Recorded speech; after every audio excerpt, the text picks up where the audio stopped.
Bonjour, je vais vous présenter aujourd'hui un nouveau produit que notre société Electronic Solutions for You a développé. Il s'agit d'un détecteur de présence. C'est un produit particulier parce qu'il est censé détecter le Père Noël. Comme vous le savez, une fois par an, des millions d'enfants dans le monde attendent avec impatience qu'un homme barbu vêtu de rouge et blanc leur apporte des cadeaux. Connu sous le nom de Père Noël, ses origines sont mystérieuses et son existence même est contestée. Certains pensent qu'il vit et travaille au pôle Nord, qu'il emploie un groupe d'elfes pour fabriquer des jouets et qu'il distribue les cadeaux chaque année à l'aide des rennes volants.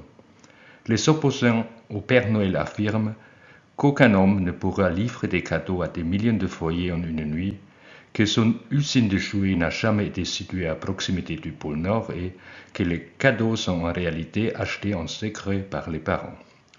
Notre produit va clarifier ce débat. Pour réaliser ce dispositif, nous avons établi le cahier de charges suivant. Nous avons besoin d'un appareil qui réagit à la présence d'une personne. L'alerte donnée par l'appareil ne doit pas effrayer. Nous estimons qu'un clignotement doux d'une fréquence de 1 Hz est le message d'alerte le plus approprié. Pour satisfaire ce cahier de charges, nous avons abouti au schéma fonctionnel suivant qui est composé de 3 blocs. Le premier bloc est dédié à la détection de présence. Le deuxième bloc consiste en un actionneur. Cette fonction sera réalisée par un transistor utilisé comme interrupteur. Et finalement, le troisième bloc représente l'élément d'alerte. Ici, on fera clignoter une LED. Bien sûr, l'ensemble doit être alimenté par une batterie. Commençons par l'étude du détecteur de présence.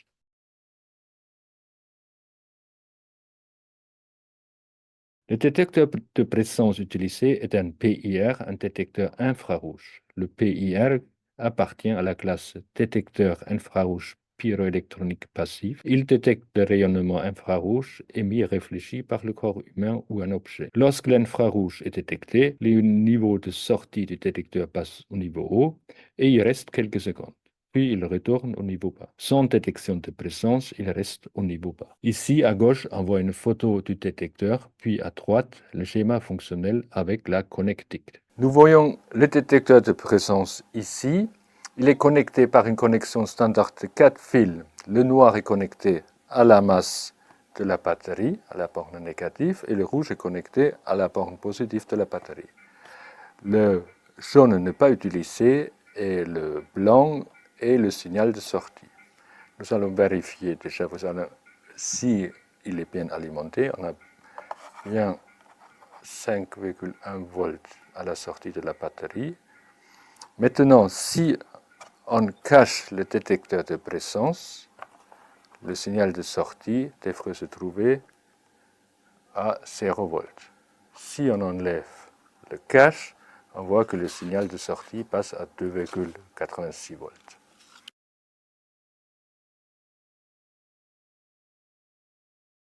Étudions maintenant l'actionneur. À gauche, on voit le schéma complet. Pour son étude, il y aura 2 étapes. D'abord, on va étudier la partie inférieure, comme on voit au milieu, qui est constituée d'un transistor et d'une résistance, puis la partie supérieure, comme on voit à droite, qui est constituée d'un relais. L'ensemble est alimenté par la batterie, c'est-à-dire une tension VCC. Commençons par le transistor. Le transistor utilisé est un transistor bipolaire de type NPN. Il a 3 approches qui s'appellent collecteur, base et émetteur. Sur le schéma, on peut repérer facilement ces 3 approches. L'émetteur est toujours avec la flèche et la base se trouve sur la barre verticale. Le fonctionnement du transistor comme interrupteur est très simple. Si l'entrée se trouve au niveau haut, alors la tension entre collecteur et émetteur vaut à peu près 0 volts. Donc c'est comme si l'interrupteur est fermé. Si l'entrée se trouve au niveau bas, alors il n'y en aura pas de courant entre le collecteur et l'émetteur, donc c'est comme si l'interrupteur est ouvert. Voici les transistors que nous allons utiliser. Pour repérer l'émetteur, c'est en général l'approche près de la petite dent, puis le collecteur est de l'autre côté et la base est l'approche au milieu. Nous avons connecté les transistors sur la plaque DC. L'émetteur est connecté à la masse avec les fils noirs qui sont connectés à la borne négative de la batterie. La base est connectée via une résistance à la sortie du capteur de présence et le collecteur, pour l'instant, il est connecté via une résistance à la tension VCC, la borne positive de la batterie. Le transistor fonctionne comme un interrupteur. Donc il y a deux cas de figure. Premier cas de figure, l'interrupteur ouvert. Pour cela, nous allons cacher le détecteur de présence, donc pas de présence détectée. Le signal de sortie se trouve au niveau bas. Ici, donc, la tension entre base émetteur est 0 volts et on trouve il n'y a pas de courant qui traverse cette résistance, c'est-à-dire la tension qu'on trouve ici, 5,1 volts, on trouvera la même tension ici, 5,1 volts. L'interrupteur est ouvert. Par contre, si maintenant une présence est détectée, on trouve le signal de sortie du capteur qui est à l'entrée de l'interrupteur à 2,8 volts, c'est-à-dire on a une tension entre la base et l'émetteur de plus de 0,7 volts. Comme on peut voir ici, on a une tension de plus de 0,7 volts, c'est-à-dire un courant qui passe à travers de cette branche-là, c'est-à-dire il y aura une chute de tension avec cette résistance, et la tension entre collecteur et émetteur, elle est de 0,45 volts, c'est-à-dire elle est proche de 0, l'interrupteur est fermé. Passons maintenant à la deuxième partie de l'axe d'honneur, c'est-à-dire le relais. C'est quoi un relais? C'est un électroaimant qui sert à ouvrir et fermer des contacts électriques. Le relais sert à intercaler entre le collecteur du transistor et l'alimentation VCC. Comment fonctionnera l'ensemble et en particulier le relais?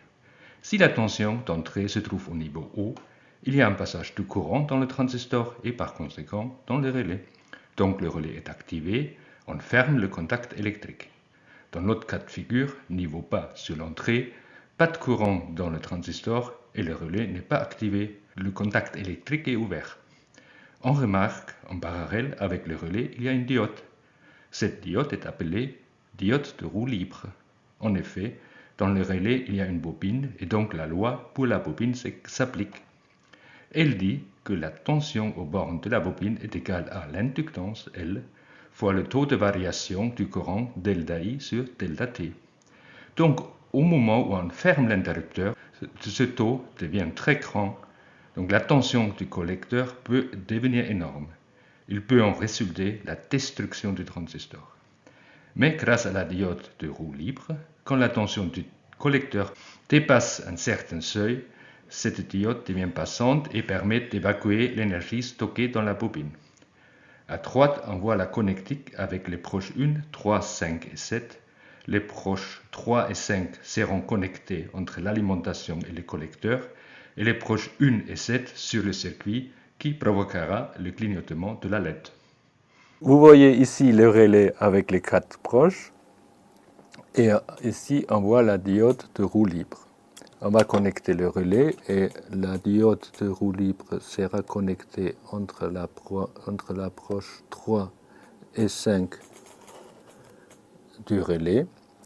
Pour tester le bon fonctionnement du relais, on va utiliser un ohmmètre. En effet, si le relais est activé, il y aura donc un court-circuit entre l'approche 1 et 7 et nous allons vérifier ceci. Connectons le multimètre comme ohmmètre qui est connecté entre le proche 1 et 7 respectivement. Donc, actuellement, le détecteur doit détecter une présence. Et donc, il doit activer l'interrupteur et on voit l'interrupteur fermé. On a effectivement une résistance entre de moins de 1 ohm, c'est-à-dire ça fonctionne bien. Si on cache le détecteur de présence, on voit que l'interrupteur est ouvert. Il y aura une résistance infinie entre l'approche 1 et 7. Donc le relais fonctionne comme prévu.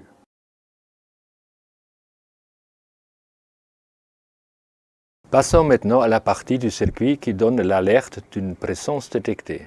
Petit rappel du cahier des charges, il faudra un clignotement doux d'une fréquence de 1 Hz, c'est-à-dire toutes les secondes. Pour générer un signal périodique, L'électronicien pense tout de suite au circuit 555. En haut à droite, vous voyez la photo du 555 et ici à gauche le diagramme schématique en configuration instable avec l'indication de sa connectique. Les deux résistances et un condensateur permettent de modifier la fréquence d'oscillation. En effet, l'ensemble de RA, RB et C donne la durée pendant laquelle le signal se trouve au niveau haut, selon cette formule. Puis les valeurs de RB et C donnent la durée pendant laquelle le signal se trouve au niveau bas, selon cette formule. La somme T1 et T2 donne la période et nous avons choisi les valeurs de telle sorte que cette période vaut 1 seconde, donc on a bien une fréquence de 1 Hz. Par la suite, on ajoutera une LED en série avec une résistance à la sortie comme indiqué sur le schéma. Lorsque le signal de sortie se trouve au niveau haut, la LED s'allume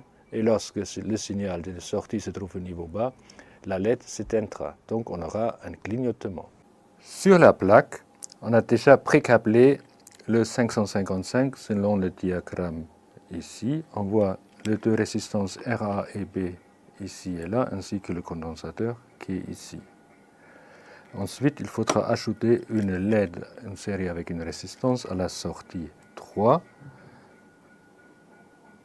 comme je fais maintenant.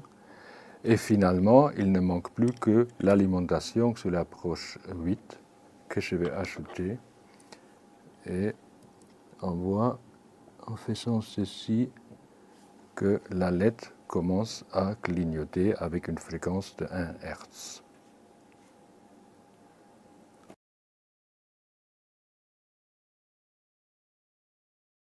Regardons maintenant le schéma complet. Nous avons à gauche le détecteur infrarouge PIR connecté à un actionnaire constitué d'un transistor et d'un relais. Le dispositif qui donne l'alerte est composé d'un 555 fonctionnant comme oscillateur et d'une LED. Il faudra alimenter ce dispositif via la deuxième branche du relais à 5 volts. Ici, on voit l'ensemble du détecteur de présence. D'abord, on a le détecteur infrarouge comme évoqué, on a le transistor avec le relais, et la partie qui donne l'alerte, qui donne le clignotement. Pour le faire fonctionner, il suffit maintenant de connecter. D'abord, je vais cacher le détecteur de présence. Ensuite, je connecterai le relais, la connexion 1 à la tension VCC. J'allume la batterie. Et maintenant, si j'enlève le cache, on voit que le détecteur présence commence à clignoter, donc il a bien détecté une présence, comme prévu. En résumé, pour réaliser ce petit système, on avait besoin d'une alimentation de 5 volts. Ça peut être la sortie USB de l'ordinateur, ça peut être une batterie externe ou encore le chargeur d'un téléphone portable. Puis un transistor, un détecteur infrarouge, un relais, un circuit 555, une LED, quelques résistances et un condensateur. Le coût total s'élève à un peu moins de 10 €. Peut-être ce petit circuit aidera à résoudre l'énigme de l'existence du Père Noël. Et je me demande s'il ne faudrait pas mieux utiliser une LED verte